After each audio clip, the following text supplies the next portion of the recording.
चलिए, profitability ratio की हम बात करें अगर, तो this ratio will indicate the profitability in terms of either asset or investment.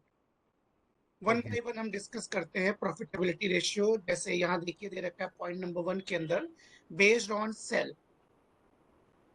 तो सेल के साथ The sales आप, of the company, no sir. Yes, sale Okay. और टर्नओवर वी कैन से। तो सबसे पहला जो आता है that is gross profit ratio, जो आपके ट्रेडिंग अकाउंट में ऑपरेटिंग कॉस्ट और सीओजीएस आप शो करते हैं। वहां पे आपका सेल माइनस अदर जो भी, सेल प्लस क्लोजिंग स्टॉक और माइनस जितने भी आपके डायरेक्ट एक्सपेंसेस होते हैं, तो आप पे ग्रॉस प्रॉफिट आता है। तो gross profit ratio indicates direct earning, directly earning by the company in proportion to sale, यानी gross profit divided by sale, that will be shown by gross profit ratio. तो इसका एक बार आप फॉर्मूला देखिए, यहाँ it is given here, gross profit ratio और gross profit margin. It will be gross profit divided by sale into 100। Okay.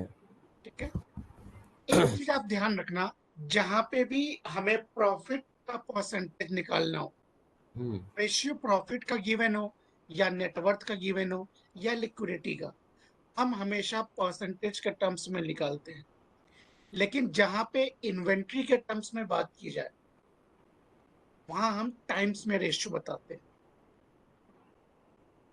ठीक है, तो Yes कहीं sir. पे आपको परसेंटेज मिलेगा और कहीं पे आप टाइम्स में इसे डिनोट करेंगे। सेकंड, ग्रॉस प्रॉफिट तो बहुत इजी है। Second ratio is net profit ratio. So net profit, जब आप profit and loss account prepare करते हैं, तो total of your revenue minus total of your expenses, तो वहां पे नेट प्रॉफिट निकल कर आता है प्रॉफिट एंड लॉस अकाउंट के अंदर। So net profit divided by sale, that is turnover of the company, it will be called net profit margin. कभी कभी क्वेश्चन में नेट प्रॉफिट की जगह आपको बोलता है अर्निंग, तो हम हमेशा अर्निंग आफ्टर टैक्स लेते हैं। Okay. तो हम लेंगे earning after tax divided by sale. लेकिन क्वेश्चन आपको अगर स्पेसिफिकली इसके बारे में बोले कि profit we have to take before tax, specifically बोलता है, then you will take earning before tax, Okay profit sir. before tax. But otherwise we'll take it after tax only. Yes. Otherwise, it will be after. तो आपने मेरे साथ parallelly फटाफट जो ये formulas है, ये नोट करते चलो। Yes, I'm तो writing it down. हाँ, बाकी तो नोट्स ये मैं आपको शेयर कर ही दूंगा, जी. बट मेन जो शॉर्ट है वो आप नोट।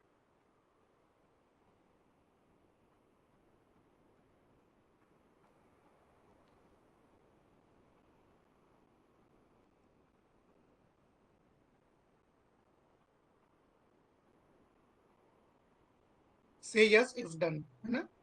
Yes sir. Done.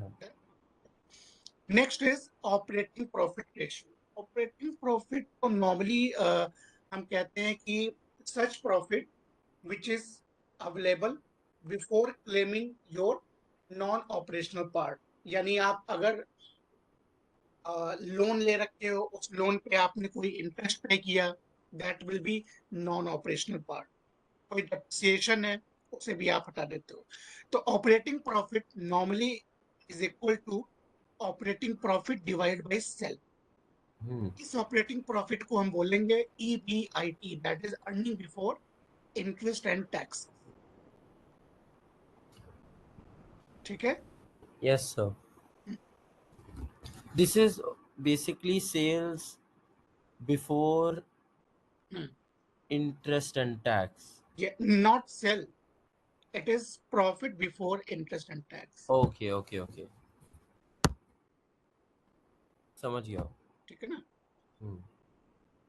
चलो। आगे बढ़ते हैं। ये देखो, ऑपरेटिंग प्रॉफिट तो बहुत इंपॉर्टेंट नहीं है, जहां जहां इंपॉर्टेंट रहेगा वो मैं आपको बताता चलूंगा। अब एक्सपेंस रेशियो, आपसे कोई सा भी एक्सपेंस पूछा जा सकता है, तो हर एक्सपेंस को आपने टर्नओवर से कनेक्ट करना है। अगर पूछता है cost of good sold, that is COGS, यानी आपकी सेल में से प्रॉफिट हटा दीजिए, तो that will B cost of good sold. Yes, sir. तो cost of good sold ratio is in proportion to sell, that is COGS divided by sell. Okay. आपसे operating expense ratio अगर पूछता है, तो टोटल एक्सपेंस में से, मतलब जो भी आपके एडमिनिस्ट्रेटिव एक्सपेंस है, सेलिंग एंड डिस्ट्रीब्यूशन ओवरहेड है, यानी नॉन ऑपरेटिंग आप हटा देंगे। डेप्रिसिएशन हटा दीजिए, इंटरेस्ट हटा दीजिए, कोई असेट्स पे लॉस दे रखा है वो हटा दीजिए, एंड डिवाइड बाई सेल। समझ गया। और फाइनेंशियल एक्सपेंस की बात कर रहा है, तो फाइनेंशियल एक्सपेंस का मतलब होता है जैसे बैंक को आपने कोई इंटरेस्ट पे किया, बैंक हम्म। ने कोई चार्ज लिया, तो that is the financial expense. Okay. बढ़े आगे। Yes, sir. Now very important part, profitability ratio based on either asset, that is return on asset, और Or return on investment. Investment. तो ये रेशियो इंपॉर्टेंट है, इनको हम ध्यान से करते हैं। 1 second, 1 second. So I'm just writing. जी सर। सबसे पहले हम बात करें, सबसे पहले अगर, तो रिटर्न ऑन इन्वेस्टमेंट के देखो तीन पार्ट होते हैं। इन्वेस्टमेंट क्या है? आपने असेट लगाया ऑर्गेनाइजेशन के अंदर, short term asset that is current asset, या लॉन्ग टर्म यानी फिक्स असेट्स। उन इन्वेस्टमेंट को हम तीन पार्ट में डिवाइड कर सकते हैं। इन्वेस्टमेंट हमारा होता है असेट, इन्वेस्टमेंट हमारा होता है कैपिटल एम्प्लॉयड, या कैप आउट ऑफ कैपिटल हम बोल सकते हैं। इन्वेस्टमेंट हमारा होता है इक्विटी। तो इक्विटी बोलो, या यहाँ पे कुछ और फंड एम्प्लॉय कर दो तो कैपिटल एम्प्लॉयड हो जाएगा, या आप असेट की बात करो, तो इन हम्म। तीनों पे हम रिटर्न आइडेंटिफाई कर सकते हैं। तो चलिए सबसे पहले हम आइडेंटिफाई करते हैं रिटर्न ऑन असेट क्या होता है। ये return on asset. So return on asset is normally a relationship. It establishes a relationship between net profit divided by average total asset. अब ये भी हो सकता है कि क्वेश्चन आपसे बोले कि रिटर्न आप बताइए only for tangible asset, only for fix asset, only for, या फिक्स असेट्स छोड़ के केवल फिक्स असेट्स की ही बात ना करें, टोटल असेट्स की बात करें। तो जैसा क्वेश्चन बताएगा उसके अकॉर्डिंग आप डिनोमिनेटर में लिखेंगे असेट्स के बारे में। Okay sir. Net profit will be same, that is earning after tax, समझ गया। है ना। तो return on asset is equal to earning after tax tax. Divided by total asset. Hmm. दूसरा आता है return on capital employed. So what is capital employed? आपने जो इक्विटी या प्रेफरेंस या कोई लॉन्ग टर्म फंड आपने डिप्लॉय कर रखा है, that will be capital employed. ठीक है।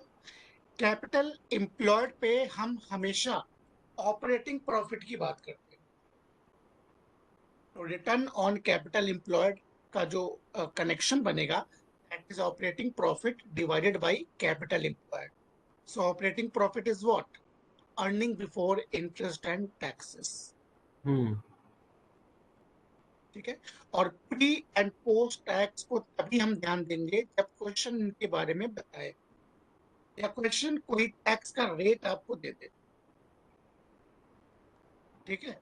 उस यस सर। सिचुएशन में अगर टैक्स का रेट गिवन है, देन ईबीआईटी यानी earning before interest and tax को आप टैक्स रेट से माइनस कर देंगे।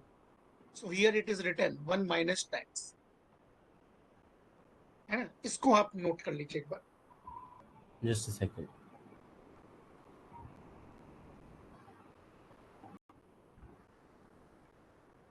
देखिए युवराज, Total assets minus current liabilities. पहले ये हम लास्ट वाला देखते हैं. Okay. कैपिटल एम्प्लॉयड का मतलब होता है इस पर सर सोचिए अगर equity plus long term debt.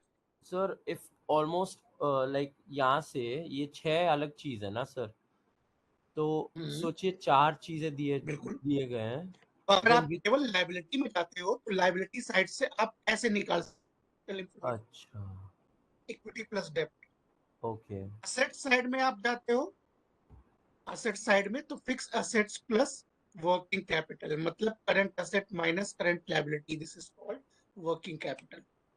Okay तो fix assets plus working capital, इससे भी कैपिटल एम्प्लॉयड आ जाएगा. या दूसरा तरीका है, आप असेट साइड का टोटल कर लो और वहां से करंट लायबिलिटी माइनस कर दो. ओके तो इसका मतलब है यही वाला पार्ट आ जाएगा. करंट लायबिलिटी अगर आप हटा दो तो यही तो आएगा जो लास्ट में लिखा है वही समझ गया. ना. तो बात एक ही है, इन्होंने घुमा फिरा के सारी चीजें असेट्स या लायबिलिटीज जैसी इंफॉर्मेशन अवेलेबल है.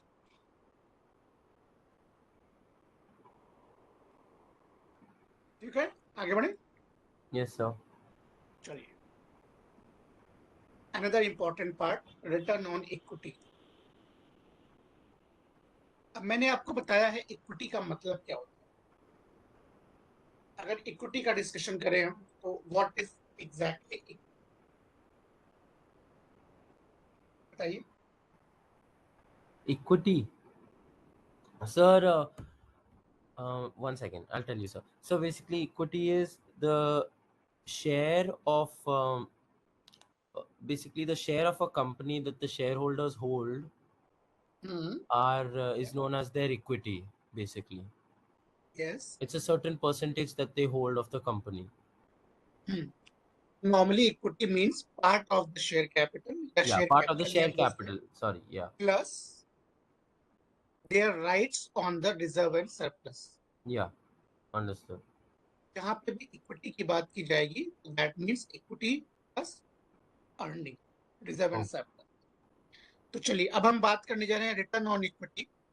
और इक्विटी के अंदर आपको चाहिए नेट प्रॉफिट माइनस, मैंने आपको लास्ट क्लास में एक इनकम स्टेटमेंट बनाया था, इफ यू रिमेम्बर. एक इनकम स्टेटमेंट मैंने बनाया था. जी जी जी जी जी एक्सेल पे. हाँ, तो वहां पे हमने देखा था कि जब आप निकालते हो earning before interest and tax, minus आप करते हो इंटरेस्ट तो अर्निंग बिफोर टैक्स आता है. देन आप टैक्स माइनस करते हो तो अर्निंग आफ्टर टैक्स, यानी ये आ गया. ठीक है. यस फिर सर. आप प्रेफरेंस, फिर इस प्रॉफिट में से हम प्रेफरेंस को डिविडेंड पे करते हैं. तो प्रेफरेंस डिविडेंड जब आप इस प्रॉफिट में से माइनस कर दोगे, अब जो प्रॉफिट बचा that is the profit on which right is relating to equity shareholder. इस प्रॉफिट में से जब आपने प्रेफरेंस डिविडेंड को पे कर दिया, now remaining profit is called net profit attributable for equity share holder,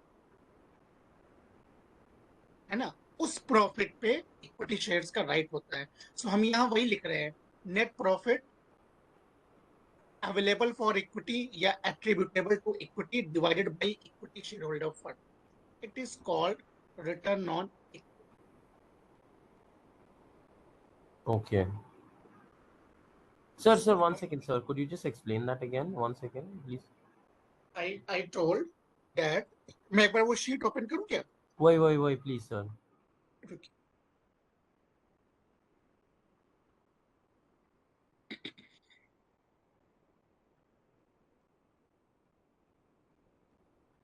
देखिए, ये है स्टेटमेंट ऑफ प्रॉफिटेबिलिटी. में आप सबसे पहले लिखते हैं sale, then variable cost minus करते हैं तो आंसर Oh, आ yeah, जाता yeah. है Now I remember contribution, it. I remember it now. है ना. Yes, तो sir. लास्ट में ये सब कवर करते हुए आपके पास आता है अर्निंग आफ्टर टैक्स. इस अर्निंग में प्रेफरेंस डिविडेंड का राइट होता है। और जब आप ये माइनस कर देते हैं प्रेफरेंस डिविडेंड, नाउ अब जो लास्ट में अर्निंग आया ये वाला part, this is the profit attributable for equity. तो यही प्रॉफिट हम यहाँ लिख रहे हैं, यहाँ पर divided by equity shareholder fund. So this is called return on equity. Okay. इसको नोट कर लीजिए, this is very important. Just a second, sir.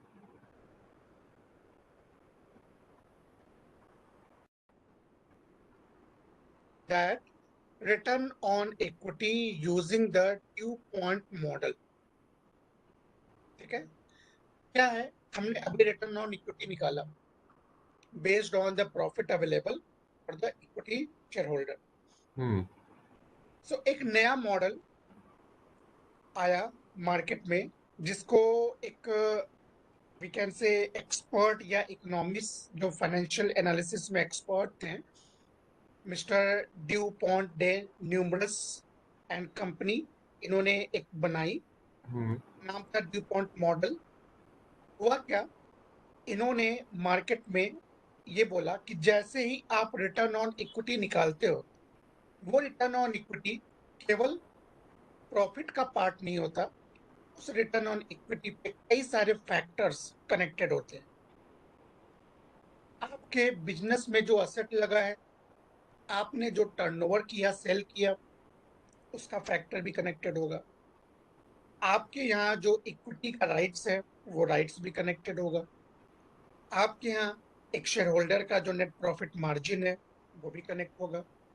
तो इन्होंने कहा कि हम जो रिटर्न ऑन इक्विटी निकालेंगे, नाउ एक मॉडल बना देते हैं हम, ड्यूपॉन्ट मॉडल। इस मॉडल के थ्रू निकालेंगे। सो ये मॉडल कहता है कि आपको कुछ फैक्टर्स को लेकर उसको मल्टीप्लाई करके आपस में कनेक्ट करके तब रिटर्न ऑन इक्विटी निकालना है। वो क्या फैक्टर है, 3 फैक्टर्स है यहाँ पे। देखिए, सबसे पहला फैक्टर क्या है, net profit margin. Net profit margin के बेस पे सबसे पहले हम ये निकालेंगे। This is also after tax. हाँ, so net profit margin normally net profit divided by sale. Net profit margin मतलब सिंपली नेट इनकम या प्रॉफिट डिवाइडेड बाय सेल। तो सबसे पहले हमें क्या लेना है, नेट प्रॉफिट मार्जिन। ठीक है, Okay. एंड सेकेंड फैक्टर हमें क्या लेना है, आइए आगे बढ़ते हैं। सेकेंड फैक्टर हमें लेना है asset turnover. Asset turnover, Okay. अब ये क्या है factor, Asset this, turnover.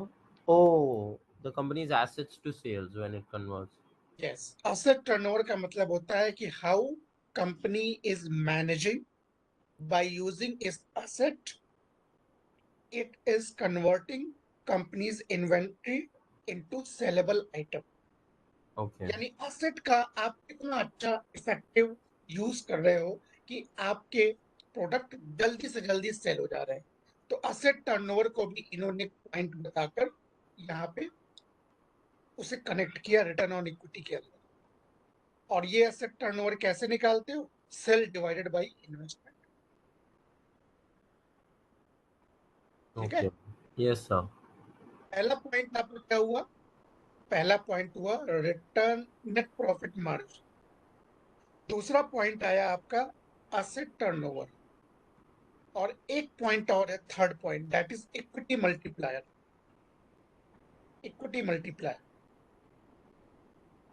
Equity multiplier क्या है, Equity इक्विटी multiplier मल्टीप्लायर, हाँ, with ये capital आपका, sales. हाँ, ये आपका असेट या इन्वेस्टमेंट को शेयर होल्डर्स इक्विटी के प्रोपोर्शन में एक प्रोपोर्शनेट अमाउंट निकालता है। यानी शेयर होल्डर्स की इक्विटी के बेस पे हमने कितना असेट Loss. डिप्लॉयड किया ऑर्गेनाइजेशन के अंदर। तो इक्विटी, Okay. हाँ, तो equity multiplier is equal to asset upon share holders equity. ठीक है, तो ये 3 फैक्टर हमें दिखे, net profit margin, asset turnover and now equity multiplier. ये 3 फैक्टर हमें है। इन तीनों फैक्टर्स को आपस में आप मल्टीप्लाई कर दो. You can see here how to calculate it. आप इन तीनों फैक्टर्स को आपस में मल्टीप्लाई कर दो, आपका रिटर्न ऑन इक्विटी आ जाएगा. Okay. As per the DuPont model. Example देख लो, ये जो हमने यहाँ पे किया इसका एग्जाम्पल देख लो. इन्होंने बताया कि XYZ कंपनी की डिटेल है, रेवेन्यू दे रखा है, नेट इनकम दे रखा है, एसेट दे रखा है, and then share holders equity is here. सबसे पहले हम क्या निकालते हैं? Net profit margin. तो नेट प्रॉफिट मार्जिन के लिए आपके पास एक तो होना चाहिए नेट इनकम या प्रॉफिट, वो दे रखा है. दूसरा आपको चाहिए टर्नओवर या सेल या रेवेन्यू, तो इन रेवेन्यू भी दे रखा है. तो नेट प्रॉफिट मार्जिन आप निकाल सकते हैं इन दोनों को डिवाइड करके. या ठीक है, तो नेट प्रॉफिट मार्जिन आपका आ जाएगा. सेकंड आपको चाहिए असेट टर्नओवर. तो हमारे पास असेट दे रखा है, हमारे पास टर्नओवर दे रखा है, यानी रेवेन्यू दे रखा है. इनके बेस पे आप रेवेन्यू बाई असेट करके असेट टर्नओवर निकाल सकते हैं. ओके. थर्ड हमें चाहिए equity multiplier. Equity multiplier. Equity multiplier के बारे में हमने पढ़ा कि it is asset divided by share holders equity. तो असेट हमारे पास अवेलेबल है, शेयर होल्डर्स इक्विटी भी हमारे पास अवेलेबल है. ठीक है, इन दोनों को प्रोपोर्शनेट करके आप इक्विटी मल्टीप्लायर निकाल सकते हैं. नाउ ये तीनों पार्ट जो आए हैं, net profit margin, asset turnover and equity multiplier, इन तीनों को आप आपस में मल्टीप्लाई करो. तो फाइनली आपका return on equity using DuPont model आ जाएगा.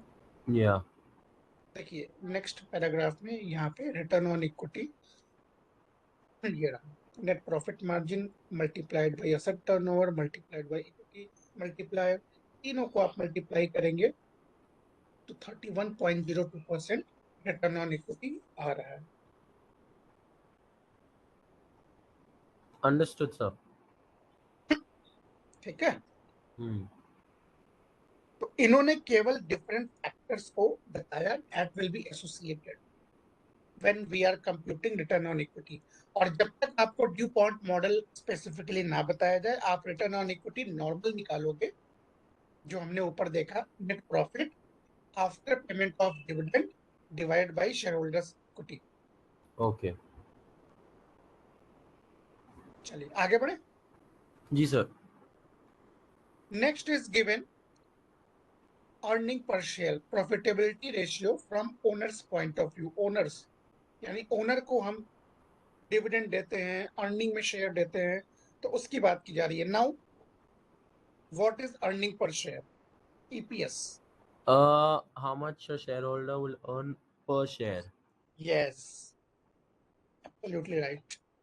So net profit which is available to equity shareholder, वही नेट प्रॉफिट जो भी हमने एक्सेल शीट में देखा था. Earning available for equity share holder, ये हमें चाहिए. जब हम इनकम शीट बनाते हैं, इनकम शीट, तो ये लास्ट में जो अर्निंग आया, दिस इज द अर्निंग. यही अर्निंग हमें यहाँ चाहिए, divided by number of equity share holders outstanding. तो नंबर ऑफ शेयर से डिवाइड करिए, आपका EPS आ जाएगा, अर्निंग पर शेयर आ जाएगा. ठीक है, okay sir. And out of earning आप डिविडेंड पे करते हैं. आउट ऑफ अर्निंग आप पे करेंगे डिविडेंड.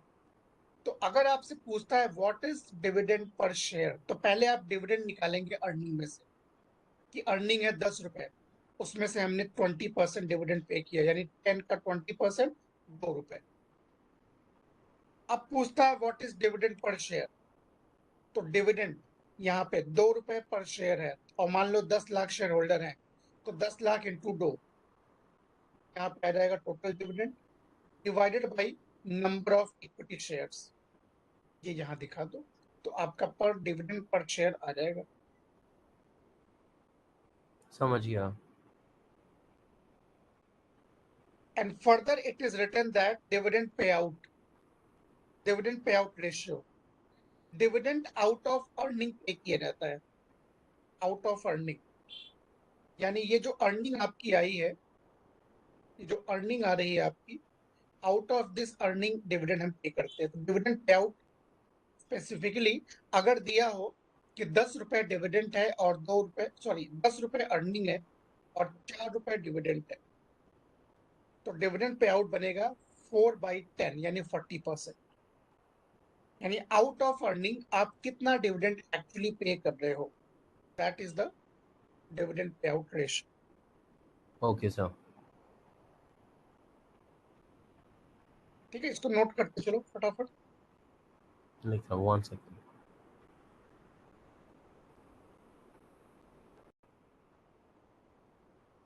अगर अब हमने लगभग सारे एग्जांपल, सारे रेशियो कवर कर लिए हैं।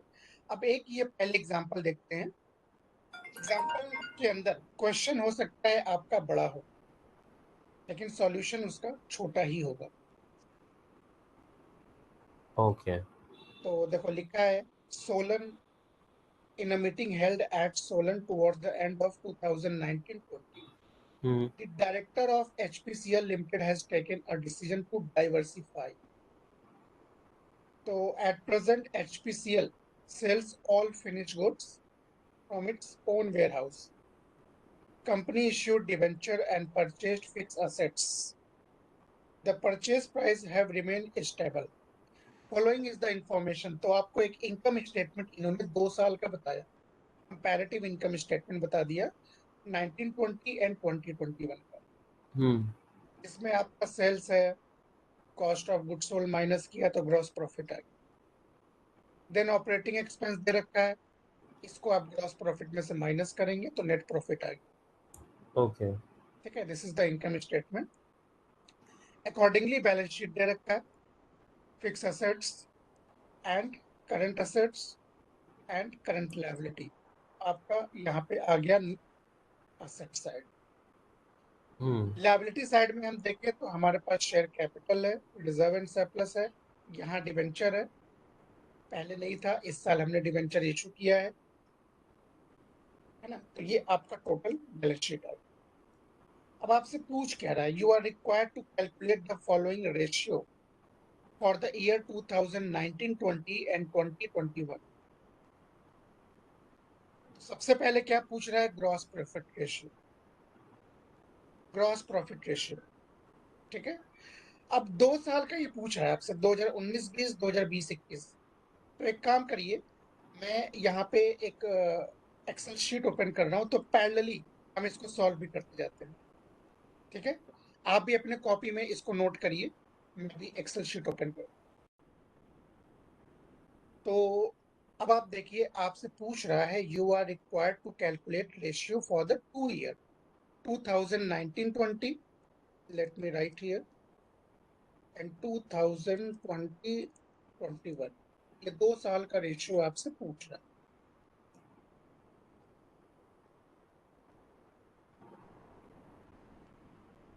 ठीक है, चलिए, तो सबसे पहले हमें निकालना है gross profit ratio. So gross profit ratio क्या होता है, पढ़ा भी हमने, is equal to gross profit divide by sales multiplied by 100। या तो 2019-20 का सबसे पहले हम देखते हैं, हमारे पास इनकम स्टेटमेंट है, वहां से हम देखते हैं कि ग्रॉस प्रॉफिट क्या आया है। So income statement you can see here 64,000, और सेल का फिगर आप देखिए, सेल भी आया हुआ है यहाँ पे 6 लाख। तो यहाँ पे हम शो कर सकते हैं is equal to 64,000 divided by 3,00,100। So this is the gross profit.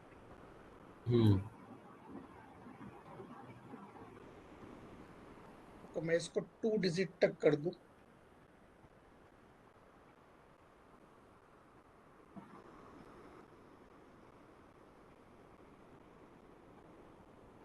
ठीक है, ये आ गया ग्रॉस प्रॉफिट। सिमिलरली 2020-21 का आप देखो, सो सेम फॉर्मूले के बेस पे 76,000 डिवाइडेड बाई 3,74,000 इंटू 100, ये आ गया हमारा ग्रॉस प्रॉफिट रेशियो। अब देखो इनकम स्टेटमेंट गिवन है, हमने वहां से ये ग्रॉस प्रॉफिट पिक किया, हमने यहाँ से सेल पिक किया, हमारा रेशियो आ गया। तो क्वेश्चन कैसा भी आ सकता है, आपको बना बनाया बैलेंस शीट दे देगा, इनकम स्टेटमेंट देगा, उसके बेस पे आप रेशियो बताइए, या आपको रेशियो का स्टेटमेंट दे देगा, कहेगा इस स्टेटमेंट के बेस पे नया बैलेंस शीट बनाइए, कुछ भी पूछा जा सकता है। तो this is the first question. तो फर्स्ट क्वेश्चन में अभी हम P&L और बैलेंस शीट को एनालाइज कर रहे हैं, और जो क्वेश्चन ने पूछा है रेशियो, हम उसे आइडेंटिफाई कर रहे हैं। ओके। नेक्स्ट क्या पूछ रहा है? Operating expense to sales ratio.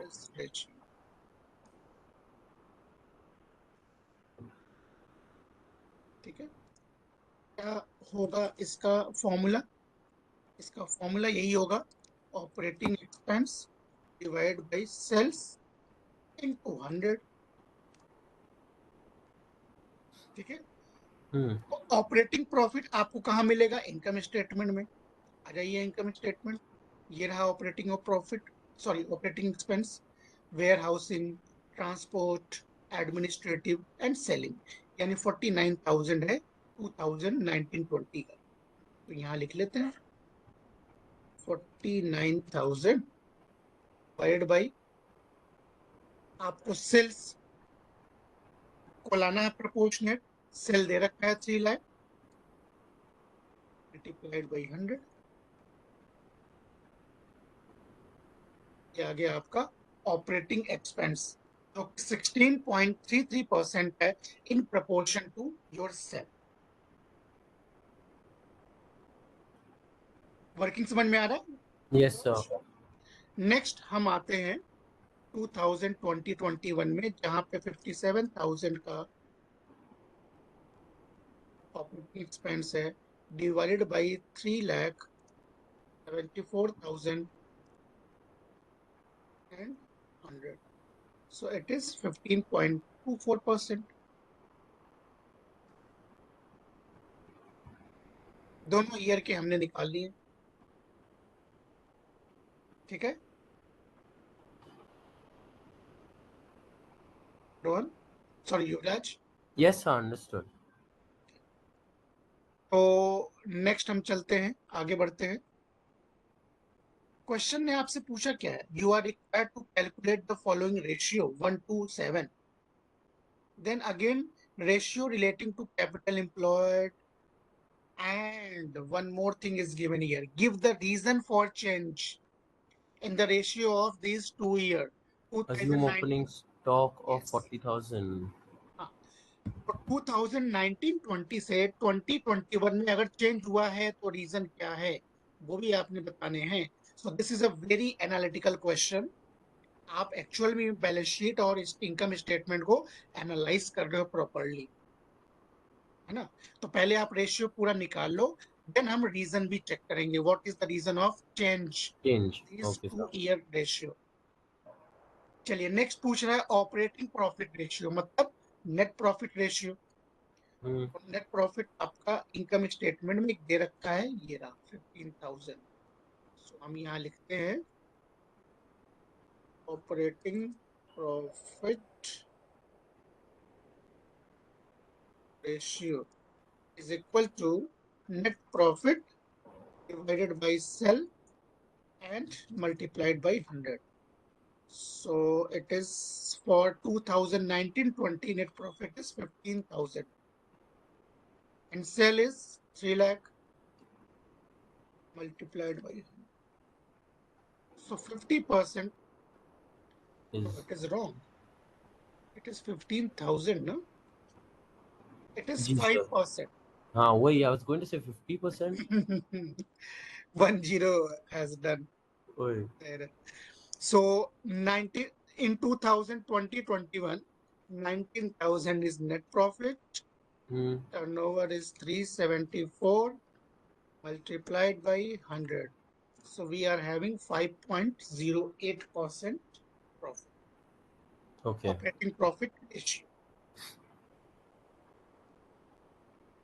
Now next, capital turnover ratio.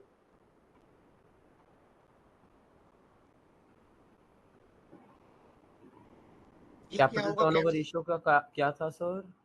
हाँ, कैपिटल टर्नओवर रेशियो का मतलब होता है, टर्नओवर मीन्स स्टॉक सेल, तो सेल डिवाइडेड बाय कैपिटल जो आपने एम्प्लॉय किया, sale divided by capital employed. और अगर आप ध्यान करो, कैपिटल एम्प्लॉयड का मतलब हमने क्या निकाला था, हमने निकाला था कि आपका share capital plus reserve and surplus, ये दोनों आएंगे। ओके। तो कैपिटल टर्नओवर रेशियो, टर्नओवर तो हमारे पास है ही ऑलरेडी, टर्नओवर का मतलब sale divide by capital and 100। So हमारे पास सेल दे रखा था 3 लाख का, डिवाइडेड बाई आपका शेयर कैपिटल एंड रिजर्व ये दे रखा है 75 प्लस 25 यानी 1 लाख, मल्टीप्लाई कर दीजिए 100 से। तो देखिए कितना आ रहा है, क्या हो रहा है, 300%। Capital turnover ratio, turnover stock turnover ratio, capital turnover ratio हमने उल्टा लिख दिया है क्या? आई एम एक not bar sure, thinking so. एक बार आप मेरा एक बार यहाँ देखते हैं कैपिटल टर्नओवर।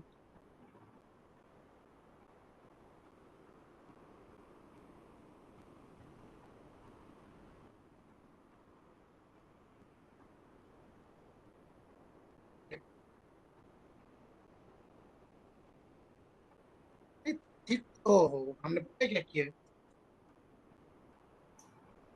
कुछ चीजें हमें टाइम्स में बतानी होती है, टाइम्स में। यहाँ पे 100 नहीं आएगा, you are getting.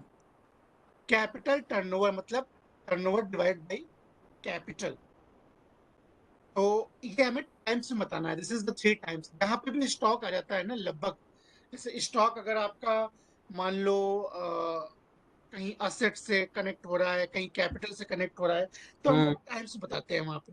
Okay. So this is 3 times. 3 times. Yes. Okay sir. और सिमिलरली यहाँ पे निकाल लीजिए, इट वाज आई थिंक 374, एक बार देख लेते हैं चलो, टर्नओवर ये रहा 374। या 37400। तो 3,74,000 डिवाइडेड बाई 74 प्लस 75 प्लस 42 कितना होगा? 75 प्लस 42, 117। 117। ये आ गया 3.2। ठीक है, 4 पॉइंट तक हमने निकाल लिया। फिफ्थ पे आ जाइए, that is written as stock turnover ratio, stock turnover. तो स्टॉक टर्नओवर का मतलब होता है कैपिटल आपका या तो सेल डिवाइड बाय स्टॉक, और स्टॉक के बारे में इन्होंने कुछ बोला हुआ है, आप यहाँ पढ़ रहे थे अभी लास्ट में, इन्होंने लिखा है cap ratio relating to capital employed should be based on the capital at the end of the year. Assume opening stock 40,000 इन्होंने यहाँ बोला। यस तो सर। हमारे पास बैलेंस शीट के अंदर स्टॉक जो दे रखा है दैट इज क्लोजिंग स्टॉक, और यहाँ पे बता रखा है ओपनिंग स्टॉक। तो हमें एवरेज इन्वेंट्री भी लेना है, जहाँ पे स्टॉक टर्नओवर आ जाएगा तो हम वहाँ पे एवरेज इन्वेंट्री भी ले सकते हैं। ठीक है, तो stock turnover is equal to, ये आ जाएगा इक्वल टू आपका या तो सेल या तो COGS, sale divided by average stock. हमारे पास सेल दे रखा है 3 लाख का, डिवाइड बाय एवरेज इन्वेंट्री। तो एवरेज इन्वेंट्री का मतलब है ओपनिंग है हमारे पास 40,000 और ये रहा क्लोजिंग 60,000, यानी 40 प्लस 60 डिवाइडेड बाय 2, ओके तो ये आ जाएगा 50,000। 50,000 यानी 3 लाख डिवाइडेड बाई 50,000। थोड़ा सा गड़बड़ हो रहा है मुझे लग रहा है, तो मैं ये हटाता हूँ, मैं डायरेक्ट 50 लिख दूँ तब सही आएगा। जी अब yes so is this also into 6 sir 6 times. yeah 6 times yes. और यहाँ पे अगर हम ले तो हमारे पास एक बार चेक कर लो, यहाँ पे क्लोजिंग स्टॉक कितना दे रखा है, ये दे रखा है 94,000। तो ओपनिंग स्टॉक ये था 40, ये था क्लोजिंग स्टॉक 60, ये वाला क्लोजिंग स्टॉक नेक्स्ट ईयर का ओपनिंग बन जाएगा। ओके ये वाला 60 नेक्स्ट ईयर का ओपनिंग बन जाएगा, है ना। तो अब आप यहाँ क्या लिखोगे, यहाँ आप लिखोगे सेल हमारे पास था 3,74,000 डिवाइडेड बाई ब्रैकेट में आप लिखोगे ओपनिंग 60,000 प्लस क्लोजिंग है 94,000 और इसको डिवाइड कर दोगे बाई 2 से। तो ये एक एवरेज इन्वेंट्री आ जाएगा, एवरेज इन्वेंट्री। इस एवरेज इन्वेंट्री को 374 में भाग देना है, ठीक है। तो मैं इसको अलग से निकाल ले रहा हूँ, एवरेज इन्वेंट्री अलग से निकाल ले रहा हूँ, यानी 60,000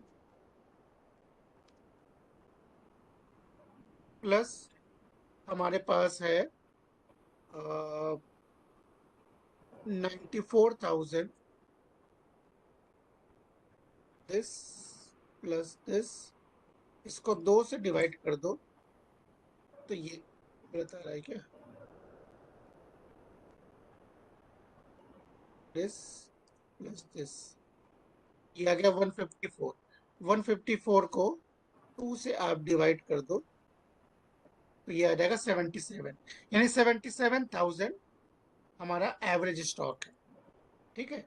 तो आप यहाँ लिख लीजिए 3,74,000 डिवाइड बाई 77,000, 4.86 आ गया स्टॉक टर्नओवर रेशियो, ठीक है। yes sir and after this we have net profit to net worth. तो नेट प्रॉफिट हमारे पास गिवन था, ये रहा, डिवाइडेड बाय नेटवर्थ। नेटवर्थ क्या है, ये कैपिटल प्लस रिजर्व, निकाल सकते हो आप इसको। जी तो net profit divide bye net worth सबसे इजी, निकाल हम्म सकते हो आप। मैं लास्ट पे आता हूं, रिसीवेबल कलेक्शन पीरियड। अब ये क्या है, रिसीवेबल कलेक्शन पीरियड आपसे पूछा है, दैट मींस होता है कि एवरेज डेटर्स, एवरेज डेटर्स की हम बात करते हैं divided by average credit period.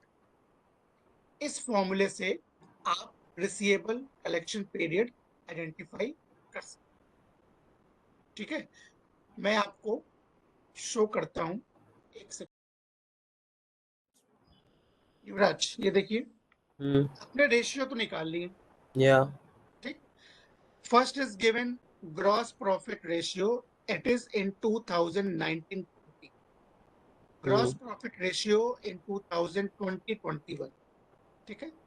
अब हम रेशियो के बेस पे एनालिसिस करते हैं। रेशियो तो हमने निकाल लिया, now we can make analysis, और आंसर में हमें ये मेंशन करना होता है कि इसका इम्पैक्ट क्या पड़ रहा है इन 2 इयर्स में, क्या चेंजेस आ रहे हैं। अब देखिए, ग्रॉस प्रॉफिट आपका पहले 21.33 था, ये लगभग 1% से रिड्यूस हो गया नेक्स्ट ईयर। हम्म सिमिलरली ऑपरेटिंग एक्सपेंस की आप बात करें, अगर देखें 16.33 था पहले, नेक्स्ट ईयर में यानी करंट ईयर में 15.24 हो गया, तो अप्रोक्स 1.09 रिड्यूस हुआ है operating expense, so that is a good sign. Similarly operating profit बढ़ गया, 5 से 5.0 हो गया। क्यों बढ़ा? हो सकता है ऑपरेटिंग एक्सपेंस कम हुआ है, तो इसी की वजह से हमारा ऑपरेटिंग प्रॉफिट बढ़ गया। ओके कैपिटल टर्नओवर रेशियो हमारा इंक्रीज हुआ है, तो इंक्रीज होने का क्या रीजन है? मे बी हमारा सेल काफी अच्छा हुआ हो, ऐसा हो सकता है। हम्म स्टॉक टर्नओवर पहले 6 था, अब अभी 4.86 हो हाँ गया, it's reduce which is a bad thing तो आपका depreciation ऐसा you can say रिड्यूस नहीं होना चाहिए, आपका oh, प्रोडक्ट हमेशा सेलेबल होना चाहिए, so that will B oh good. understood probably sales has decreased हम्म, सो इस तरीके से हम इसको एनालाइज करते हैं। okay ठीक है, yes sir तो अब